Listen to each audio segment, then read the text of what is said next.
लाडक्या बहिणींच्या मे महिन्याच्या अनुदानाची तरतूद करण्यात येते। आदिवासी विभागाचा विकास निधी महिला व बाल विकास खात्याकडे आता वळवला आहे। 335 कोटी 70 लाखांचा निधी महिला व बाल विकास खात्याकडे वळवलाय। हा निधी लाडक्या बहिणींना मे महिन्याच्या अनुदानासाठी दिला जाणार आहे।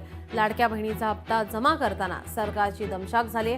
आदिवासी विकास खात्याचा निधी दर महिन्याला आता वळवला जाणार असल्याची माहिती सूत्रांकडून समोर येते।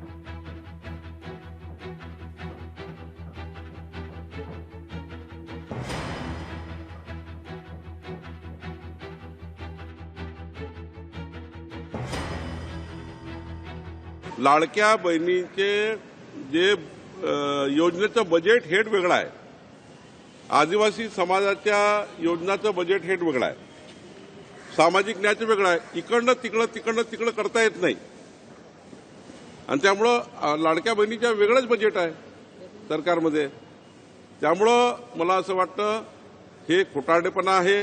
हा नुसता त्या ठिकाणी काहीतरी बातम्या देऊन समाजामध्ये सरकारचं नाव बदनाम करण्यासाठी केलेलं कारस्थान आहे। लोकशाही मराठी ऐका, पहा, जागरूक रहा।